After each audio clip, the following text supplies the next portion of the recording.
Merci, professeur Jaiden. Je suis heureux de retrouver le collège après quelques années.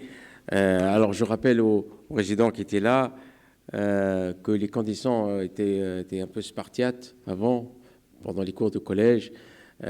C'était à la faculté, samedi après-midi, dans des salles pas très accueillantes, avec un petit sandwich.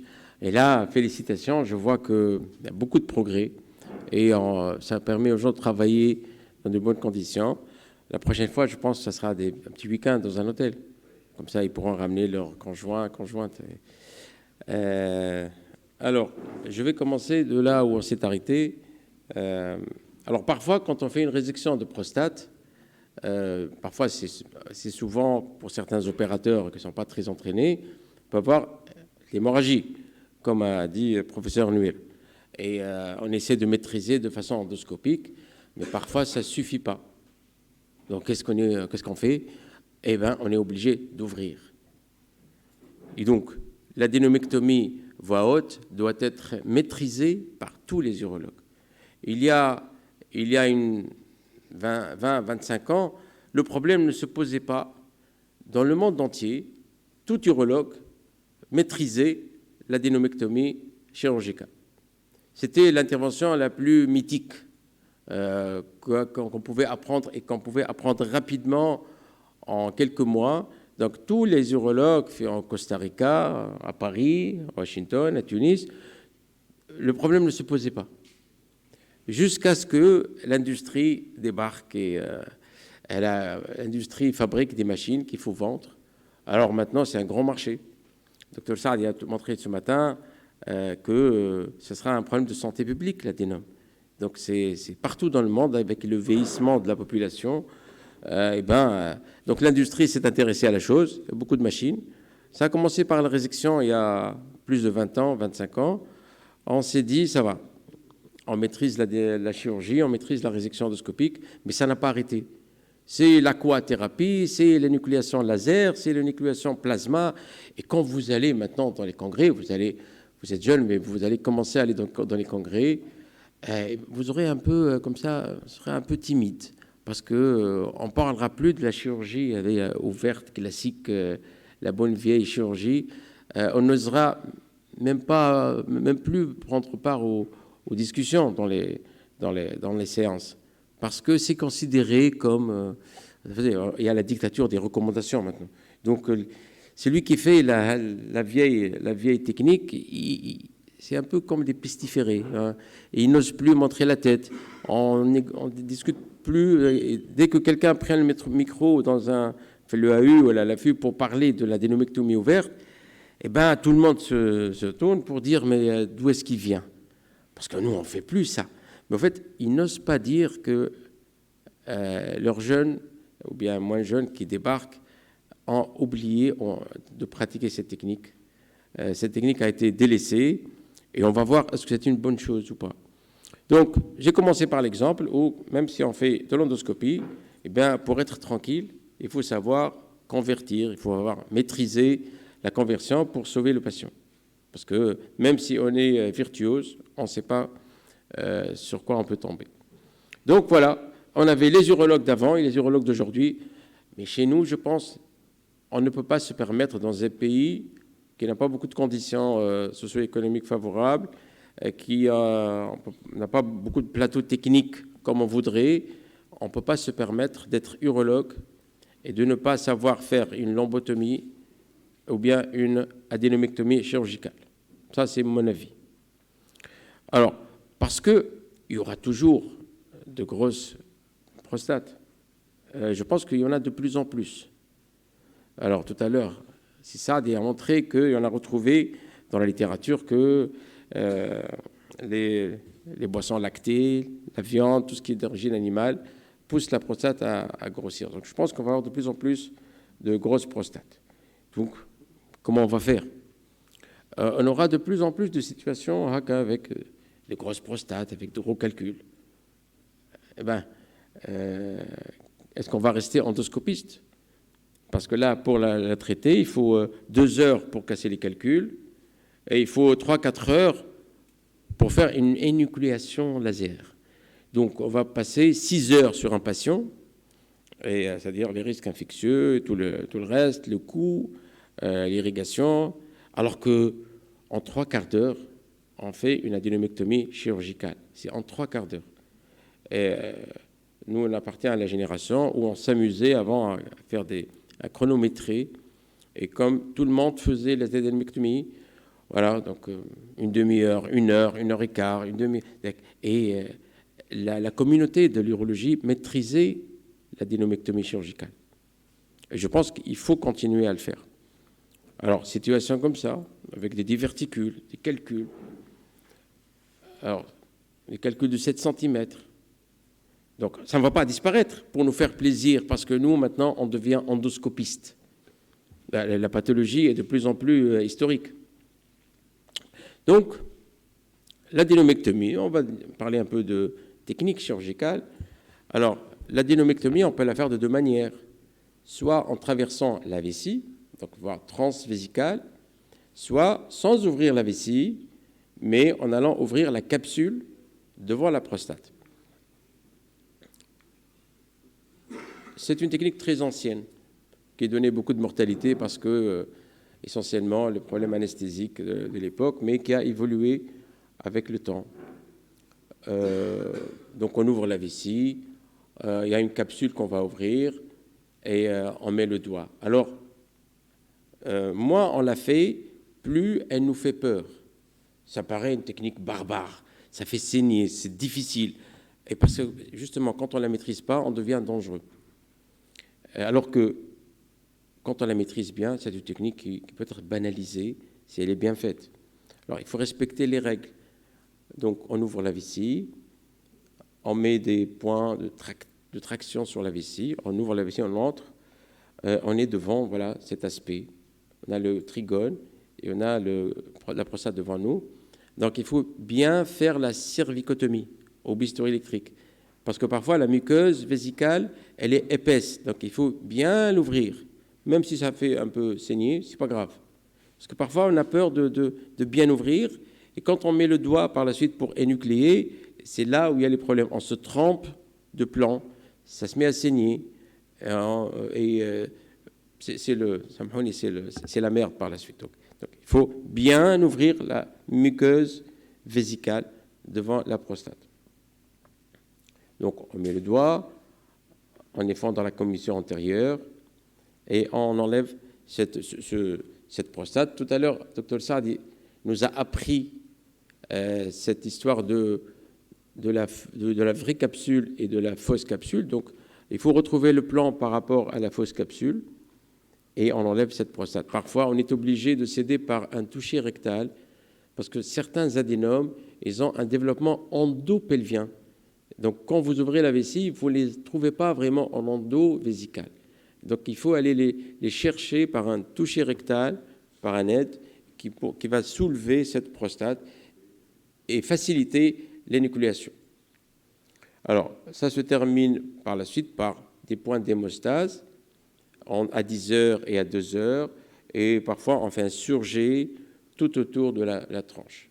Alors, un petit conseil, il ne faut pas traîner. Il ne faut pas attendre que ça devienne très clair, que comme on veut faire l'hémostase. Ce n'est pas bon. Parce qu'il y a des hémostases que vous allez faire avec les fils, mais aussi il y a la vraie capsule qui va se contracter. Parce que la prostate périphérique était écrasée par cet adénome. Donc, et c'est un peu, si vous voulez, comme lorsqu'on fait une césarienne. Quand on fait une césarienne, on retire le bébé et on ne va pas attendre que ça devienne clair. Non, il faut fermer. Et c'est la rétraction de la musculature et de l'utérus qui fait l'hémostase. C'est un peu comme ça pour la loge prostatique. Et tout à l'heure, professeur Nuera vous a bien expliqué que le ballonnet de la prostate, on ne le met pas dans la loge. Ça, on croyait que c'était comme ça il y a 20-30 ans. On bourrait la loge par le ballonnet et on commençait à gonfler le ballonnet comme des sourds.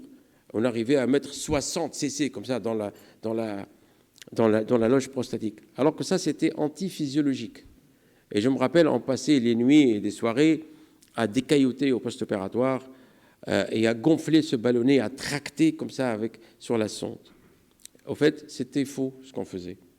Il faut laisser la loge prostatique tranquille, elle va se rétracter d'elle-même. Et la vessie, le ballonnet, vous le mettez dans la vessie avec 20 ou 30 cc. Il ne faut pas trop remplir le ballonnet, parce que ça va donner des spasmes de la vessie. Et les spasmes peuvent réveiller le saignement. Donc ça, c'est des petites astuces un peu de la pratique. Alors, j'ai essayé de prendre quelques coupes. Vous pouvez remettre, s'il vous plaît? Ça ne marche pas devant moi. L'écran. Merci. Donc,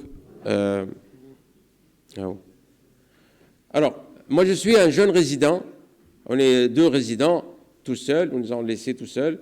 Et on va essayer de faire quelque chose d'assez prudent. Donc, on a ouvert. C'est une petite incision. Hein, on a mis un gosset. Donc, parfois, chez les vieilles personnes, on peut avoir le cul-de-sac péritonéal qui recouvre la vessie. Donc, on peut ouvrir, en fait, et on se retrouve sur le sigmoïde. Donc, faire attention, il faut pas trop libérer, il ne faut pas créer d'espace. Avant, on nous a appris à trop libérer, à coaguler tous les vaisseaux qu'on voyait. Et ça, c'est pas bon. Ça favorisait les fistules post-opératoires. Donc, il faut ouvrir un minimum et ponctionner pour vérifier que vous êtes bien sur la vessie avant de l'ouvrir. Deuxième chose, on utilisait énormément les bistouris électriques pour ouvrir. Et on coagulait, on utilisait l'hémostase, parce qu'il fallait que ça soit sec devant nous. Et en fait, on ne faisait que coaguler les berges, qui ne vont pas cicatriser par la suite, qui vont favoriser les fistules. Donc, il faut ponctionner la vessie et mettre 2 fards à bœuf, ne pas couper et tirer sur les fards à bœuf. Voilà comment il faut faire. Ça paraît être un geste barbare. Mais ça, depuis, on n'a plus eu de fistules. On avait énormément de fistules dans les années 90. Parce qu'on coagulait les vaisseaux. Il fallait que le champ soit propre. Alors qu'en fait, il faut respecter la vascularisation de la vessie. Donc, on écarte et on met un écarteur de Reinschach ou bien un écarteur de Gosset. Bon, on ne voit pas très bien, c'est très rouge. Donc, on est dans la vessie, on met un 3e écarteur, on regarde bien, on prend le temps, il ne faut pas se précipiter, et il faut localiser d'abord les urtères. Il faut bien les regarder, il faut regarder la barre. Alors, souvent, avec des grosses prostates, on voit cet adénome qui souffle le trigone en haut. Vous voyez les méas qui sont soufflés et qui expliquent, entre autres, les troubles irritatifs qui ont ces patients.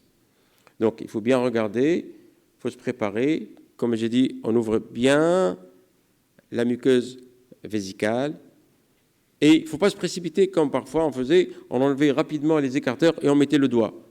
Non, il faut chercher le plan avec des ciseaux et des pinces à disséquer. Voilà, malheureusement, on ne voit pas très bien. On va avancer. Donc, et là, il faut amorcer le décollement. Il faut amorcer le décollement de l'adénome devant vous. Votre ami aspire et vous décollez. Il faut chercher le bon plan. Parce que dès que vous voyez le bon plan, par la suite, c'est un jeu d'enfant. Vous enlevez tout le matériel, vous mettez le doigt et vous enlevez cet adénome. Alors, regardez, il y a un mouvement avec le... Donc, il ne faut pas avoir peur de tenir l'adénome avec une pince à disséquer et de chercher votre plan avec les ciseaux. Alors, donc on enlève l'adénome, on fait l'hémostase comme on l'a dit. Le ballonnet ne se met pas dans la loge, mais on le prépare, il va être dans la vessie. Et tant que la vessie est encore écartée, on va placer les points sur l'angle en bas, les points qui vont vous servir pour démarrer votre surjet, pour fermer cette vessie. Voilà, c'est une technique qui fait peur maintenant. Si on parle de ça en France ou bien dans les pays où on ne fait plus d'adénectomie, les gens ont peur de faire ça. Mais c'est une technique facilement reproductible. Un résident, en 6 mois, il maîtrise cette technique. Avant, on avait avec nous des gens qui venaient de la chirurgie générale, de la gynéco, qui étaient des optionnels. Et il y en a beaucoup qui ont appris cette technique en 6 mois et qui l'ont perpétuée là où ils étaient installés. Je connais personnellement qui a passé toute une carrière de chirurgie générale au KEF et qui a rendu pas mal de services aux patients. Alors que c'est impossible d'apprendre la technique mini-invasive, entre guillemets, en 6 mois. La fameuse OLEP, elle est impossible à apprendre en 6 mois. Alors que notre chère technique, en 6 mois, on la maîtrise. Alors, Dr Saad, il m'a trouvé pour essayer de comprendre un peu. Donc, une adénomectomie, vous pouvez lancer la vidéo s'il vous plaît. Une adénomectomie par robot. Bon, ce n'est pas tellement pour voir le robot, mais cette vision magnifiée peut nous permettre de mieux voir les plans. Donc là, voilà, ils sont en train de faire la péricervicotomie, ils sont en train d'ouvrir la muqueuse vésicale. L'avantage avec la laparoscopie ou bien assistée par robot, c'est de mieux voir, mais ça permet même d'améliorer nos techniques classiques. Voilà, donc là, regardez ce que je voulais que vous voyiez, le plan. Là. Donc là, vous voyez qu'on prend le temps d'ouvrir la muqueuse. Hein. Voilà, il cherche le plan. Le plan, il est avasculaire. C'est un plan qui est naturel, qu'il faut trouver. Et dès que vous le trouviez, voilà, regardez, c'est magnifique. Vous voyez? Par la suite, vous mettez le doigt et c'est un jeu. Bon, je pense qu'on peut avancer. C'est pas tellement. Donc voilà quelques rappels, quelques petites astuces, comment on peut faire cette technique de façon pas très dangereuse. Alors, avant de fermer la paroi, donc déjà la vessie est fermée, vous installez le système d'irrigation. Donc vous prenez le temps de voir que le liquide qui revient, il est clair, vous êtes tranquille, vous pouvez fermer en laissant un drain devant le rétus. Alors, la deuxième manière de faire ça, c'est la technique de Milline. C'est on n'ouvre pas la vessie, mais on va aller plus bas. C'est comme un peu quand on prépare une prostatectomie. Donc, on va aller, donc la vessie n'est pas ouverte, et on va aller ouvrir la capsule, la vraie capsule prostatique. Voilà, on va disséquer avec le doigt et retirer la prostate et fermer cette capsule en laissant une sonde vésicale.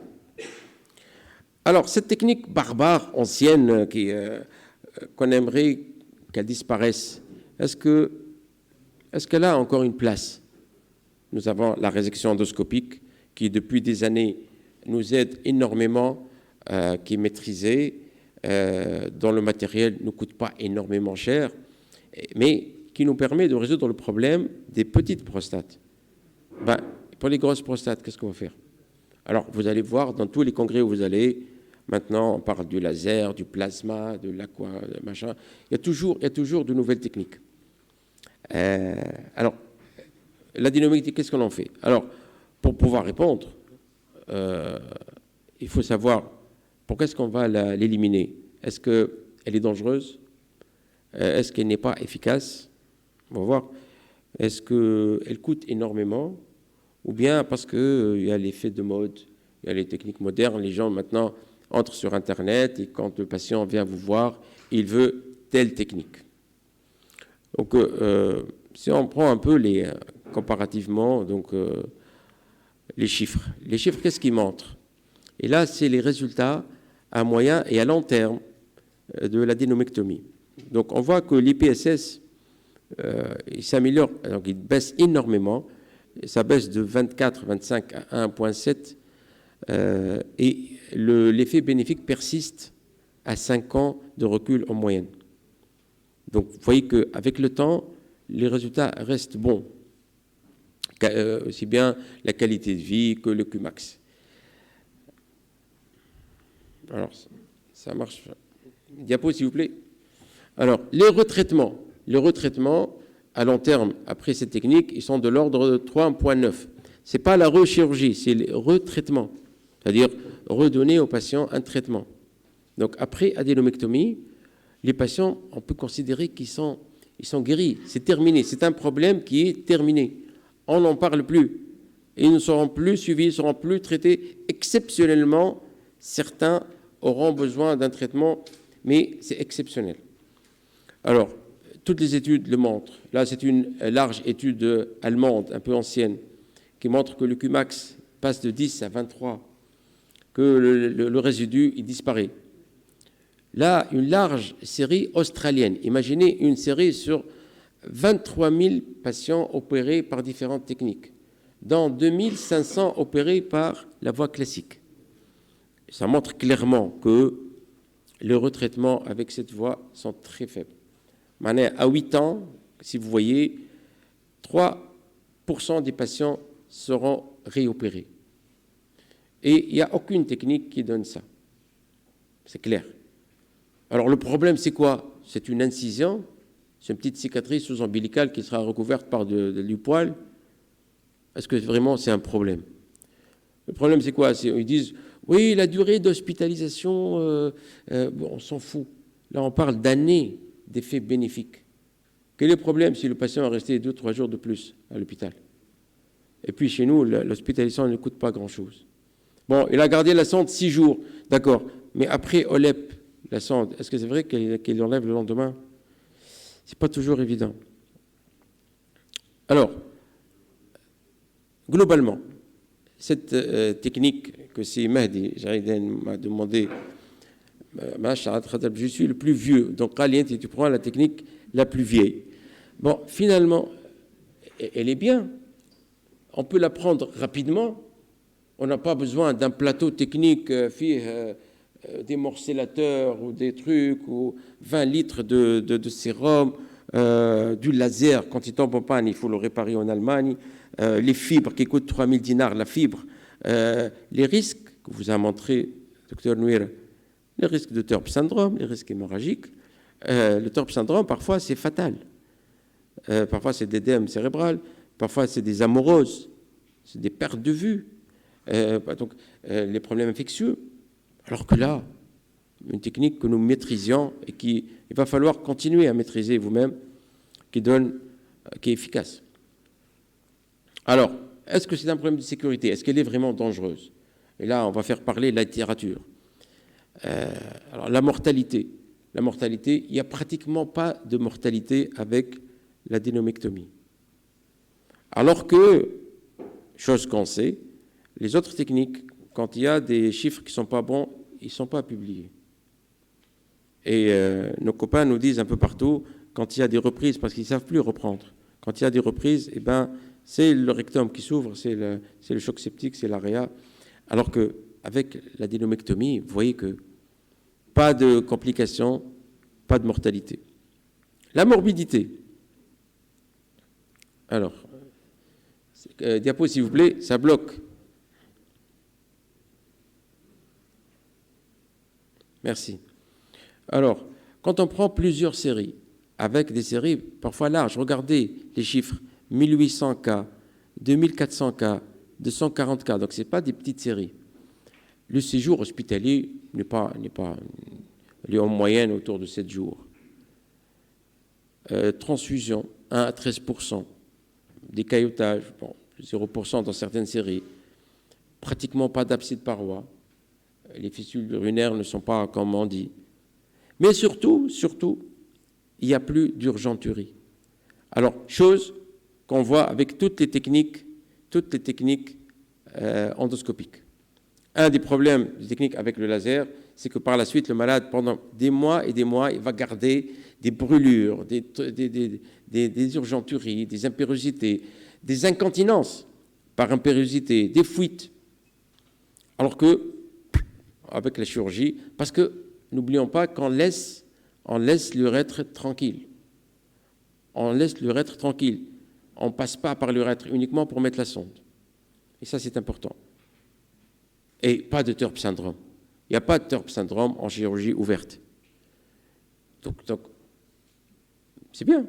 Moi, je suis peut-être un peu subjectif, mais c'est la littérature, c'est pas moi, c'est la littérature occidentale. Alors, donc, c'est efficace, c'est pas très dangereux. Alors, pourquoi est-ce qu'on va la changer? Parce que, bon, les techniques nouvelles débarquent, parce qu'il y a les médias, il y a Facebook, il y a les gens qui lisent, il y a les journalistes, il y a les patients étrangers, je sais, pour nos collègues installés en ville, bah, il y a parfois, il veut telle technique. Alors, l'idéal, c'est vrai, c'est que nous puissions maîtriser la chirurgie classique et sur laquelle on va bâtir des techniques qu'on va maîtriser. Mais Mushkimata wa Saïr en Occident, oui, c'est des raccourcis. Les gens n'apprennent pas la chirurgie classique et ils passent directement à opérer avec du laser ou bien avec des robots. Et le jour où ils doivent convertir ou sauver le patient, ils sont incapables de le faire. Mais nous, si on a à choisir, on maîtrise notre chirurgie classique, notre formation classique, il va falloir vous impliquer. Hein, ce n'est pas parce que quelque chose qui n'est plus in ou bien n'est plus sur Internet qu'on va l'oublier. Je vous ai démontré qu'il faut la maîtriser. Et quand par la suite vous allez faire ce que vous voulez, du laser, du plasma, tout en sachant que vous êtes capable de convertir, et vous serez toujours à l'aise à opérer. Alors, on va comparer un peu la chirurgie ouverte par rapport à la résection. Alors, par rapport à Sinuera, par rapport à la résection. Alors, il y a, quand est apparue la résection quelques années, certains se sont dit, ça y est, c'est le Graal, on ne va plus ouvrir. On va opérer toutes les prostates avec la résection endoscopique. Et plusieurs équipes se sont mises à opérer des prostates qui font 100 grammes. Ou les urologues de Radine, comme ça, entre eux, disaient « moi j'ai réséqué une 120 grammes, magnifique ». Alors que, en fait, la science montre qu'en 45 minutes, on ne peut pas réséquer plus de 30 grammes. En 45 minutes, on ne peut pas réséquer plus de 30 grammes. Donc celui qui vous dit « j'ai réséqué 120 grammes », il n'a rien réséqué. Il a réséqué 30, 40 grammes. Alors maintenant, il y a avec le bipolaire. La résection bipolaire nous permet d'utiliser le sérum physiologique. Donc c'est mieux que la glycine, mais quand même, on peut aller, Yassine, jusqu'à 1h30. Après, on est fatigué. N'oublions pas que le courant bipolaire, il rentre, mais il ressort par la tige autour du récepteur. Et ça peut brûler l'urètre. Et on a en Tunisie des malades que je connais personnellement qui ont des accidents de leur urètre après chirurgie par les bipolaires. Mais ça, malheureusement, on ne le présente pas dans les congrès. Et ça, c'est ça ma grande critique.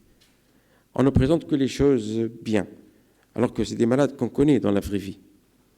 Donc, toutes les techniques sont bonnes, mais chaque technique a des effets secondaires. Donc, dans les grosses prostates, on ne peut pas rester définitivement dans l'urètre. Alors, par rapport à la résection endoscopique, regardez, les retraitements, ça c'est la large série australienne, les retraitements sont plus importants. À 8 ans, 8% des malades, voire 10% des malades seront réopérés.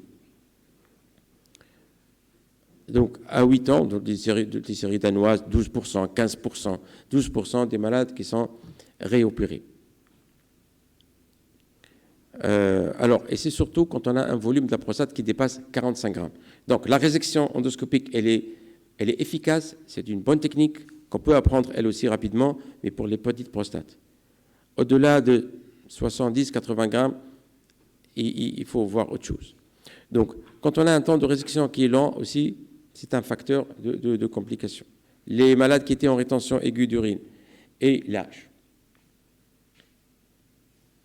Voici les recommandations, parce qu'on est sous la dictature maintenant des recommandations. On n'a plus le droit de bouger qu'en regardant des recommandations. Mais on oublie que les recommandations ont été faites dans des circonstances, dans des pays qui bénéficient de tout. Donc, est-ce qu'on peut toujours appliquer ces recommandations à nos conditions? Je pense que ce n'est pas toujours possible. Alors, maintenant, il y a des gens qui ont dit on va faire l'adénomectomie sous cystoscopie. Donc, on reproduit la même technique qu'on a vue, mais soit sous cystoscopie, soit sous technique robotique. Oui, c'est possible, mais il faut vraiment être très entraîné et ça donne de bons résultats aussi. mais c'est difficile. Là, c'est une large série de quelqu'un qui est très expérimenté, qui a fait lui-même plus de 80 adénomectomies par voie laparoscopique, et c'est équivalent. Donc, c'est un problème de maîtrise, là. Alors, là, c'est les techniques les plus récentes. Thomas, vous allez passer maintenant 30, 40 ans de votre vie professionnelle, et que vous allez peut-être vouloir maîtriser. C'est bien, donc c'est ce qu'on appelle les adénomectomies, pas par voie haute, mais par voie basse, par voie endoscopique. On va utiliser soit du laser, soit du plasma, soit du thallium, donc chacun a ses techniques. Donc comme j'ai dit au départ, c'est bien de les faire, mais en ayant maîtrisé au départ la technique classique. Donc là, une large série d'une revue systématique sur 105 publications qui montrent, je vais aller rapidement, donc c'est autour de 1000 patients avec des volumes larges de prostate, au-delà de 100 grammes. Bon, rapidement, concernant les durées opératoires, la chirurgie classique est plus rapide, c'est évident. Concernant le poids énucléé, on enlève plus avec la chirurgie classique, mais les Qmax, les PSS sont les mêmes, donc ça donne les mêmes résultats fonctionnels. Alors, concernant, on dit que ça fait saigner plus quand on opère de façon chirurgicale ouverte. Oui, il y a un peu plus de chute de l'hémoglobine, mais le taux de transfusion est le même. Maintenant, la durée de sondage, évidemment, elle est un peu allongée quand on ouvre une vessie. Donc, on allonge un peu plus pour que ça cicatrise mieux. Le durée d'irrigation, séjour hospitalier un tout petit peu plus élevé, oui. Alors, concernant les résultats, concernant l'infection urinaire, le rétrécissement de l'urètre, le décaillotage, l'incontinence, il faut être honnête pour dire que c'est pareil. Mais c'est des séries randomisées dans des équipes qui ne savent plus finalement faire la chirurgie classique, les adénomectomies classiques. Donc, ils sont un ou deux experts. C'est ça le problème, ce qu'on appelle la littérature. C'est bien d'être scientifique, de lire la littérature, mais parfois la littérature, elle est biaisée, parce que ce n'est pas tout le monde qui opère. C'est deux experts qui sont dans une équipe qui ne font que ça. Nous, on n'est pas dans cette situation. Nous, toute l'équipe qui opère. Donc c'est très différent. Donc il ne faut pas se fier trop à la littérature. Elle est biaisée. En plus, je sais, parce que pour avoir travaillé dans de grosses équipes en France, que parfois, les malades qui dérangent, on ne les met pas sur les séries. C'est la réalité. Je n'ai pas parlé de l'industrie qui n'est pas très loin des publications. Alors, le coût, est-ce que ça coûte plus cher de faire la chirurgie classique? Alors, quand on voit un peu la littérature, c'est vrai que ça coûte un tout petit peu plus cher, mais parce que chez eux, l'hospitalisation coûte cher. Quand je suis l'autre, l'hospital stay, c'est à 280 $ par jour. Nous, on est plus bas que ça, on est à 17 € par jour. Donc, le coût, il est pareil. Je peux même vous dire que le coût sera meilleur chez nous avec la chirurgie classique parce qu'on la maîtrise mieux, parce que on va utiliser moins de consommables, moins de produits. Donc, pour le coup, on est gagnant. Alors, pourquoi se passerait-on alors de cette technique? Parce qu'on n'en parle plus dans la littérature, ou bien parce qu'ils ne la maîtrisent plus. Nous, on la maîtrise encore. Il faut que nos jeunes continuent à l'apprendre. Il faut que dans nos services, on continue à leur offrir l'apprentissage de l'adénomectomie.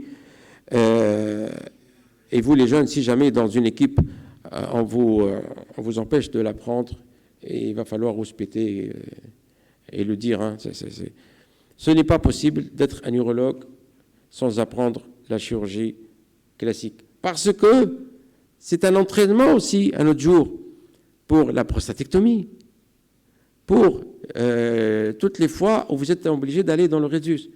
Comment voulez-vous être chirurgien sans passer par ces étapes?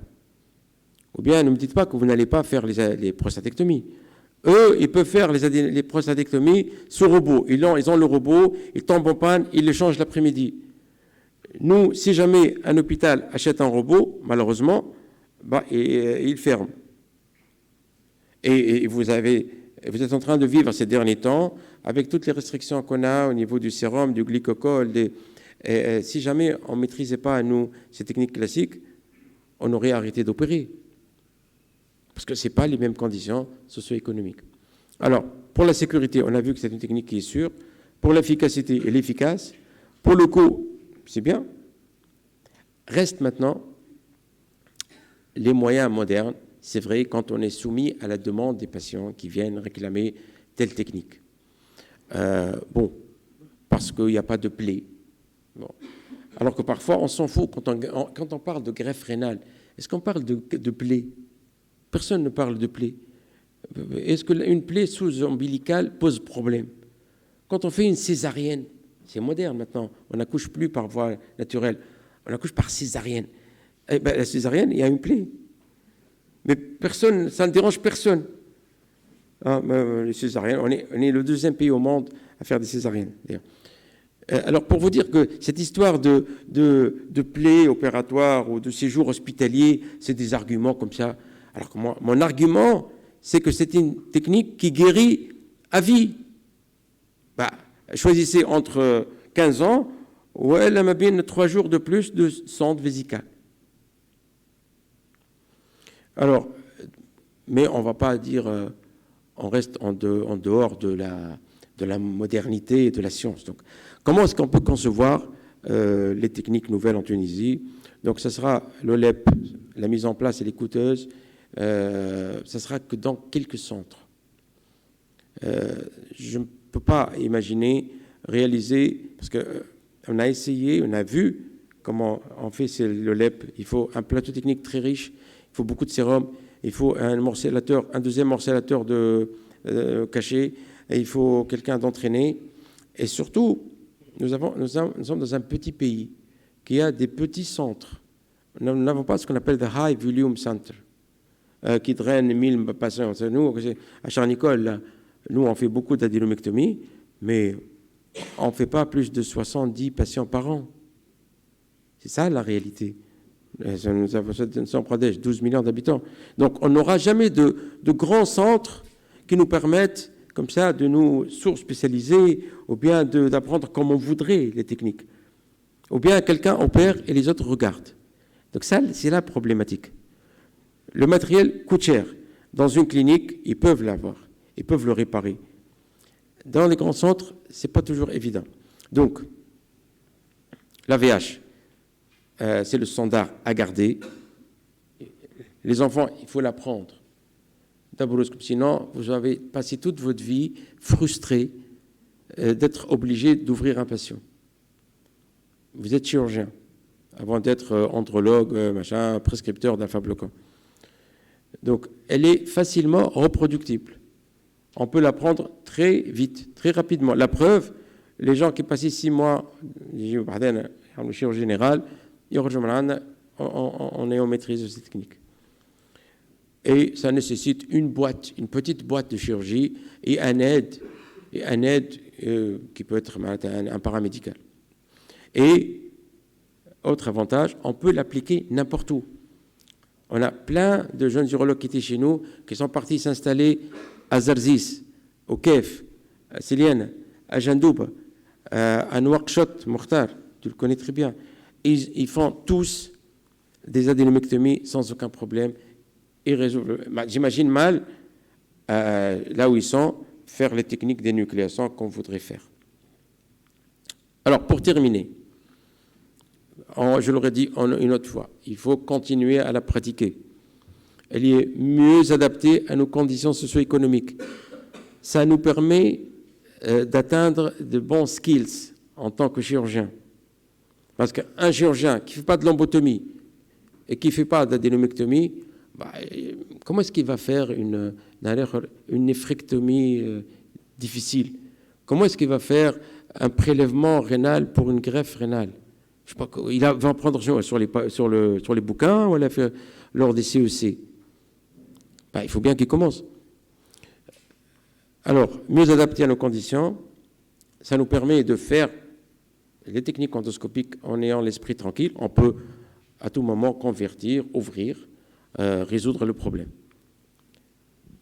Alors, et on oublie que certaines conditions seront mieux gérées en chirurgie ouverte. Qu'imaginons, comme je vous ai montré au départ, quand vous avez un adénome avec de volumineux calculs, de la lithiase vésicale, 2-3 calculs de 3-4 cm, comment vous allez faire? Quand vous allez avoir un diverticule vésical enlevé, voilà, vous faites une résection et vous dites, bon, le diverticule, il se vide bien. Quand vous avez quelqu'un qui a de l'ankylose, qu'on ne peut pas mettre en position de taille, comment vous allez faire? C'est vrai, comment on va faire? Et il y aura de plus en plus des gens opérés pour la hanche, parce que les gens vivent plus longtemps maintenant. Alors, qu'est-ce qui reste? Dans certains cas, la position n'est pas facile et ça nous permet de se former. Hein. J'imagine mal quelqu'un où il va dans le Rhésus pour faire une prostatectomie radicale, sans avoir jamais ouvert une vessie. Voilà, je vous remercie et je rappelle quand même, pour être au standard des recommandations, que les recommandations scientifiques, la dictature des recommandations, open prostatectomy in the absence of endoscopic enucleation, c'est strong. D'accord? Donc, pour le moment, malgré tout ce qu'ils ont fait, ils n'ont pas pu écarter la chirurgie classique. Donc, gardons-la et bâtissons sur tout ça les techniques modernes, les techniques endoscopiques. On fait nous-mêmes la cystoscopie, l'endourologie, mais pas les raccourcis qu'ils ont pris. Maintenant, vous avez de super opérateurs là-bas qui font des prostatectomies sous robot rapidement en 1 heure, mais il est incapable d'ouvrir et de fermer une plaie. Je terminerai. Cette année à Amsterdam, à l'UAU, j'ai assisté à une séance très, très marrante sur les néphrectomies difficiles, les polykystoses et tout. Et parce qu'ils ne savent plus faire ça. Et alors, ils se sont demandés, parce qu'ils ont essayé sous robot, sous Célio, ils n'ont pas pu. Comment faire? Leurs vieux qui savaient faire ça, la plupart sont partis ou bien ils sont diabétiques. Donc, apprenons de cette expérience et ne faisons pas... de toute façon, on n'a pas le loisir de faire les mêmes fautes. Et je vous remercie.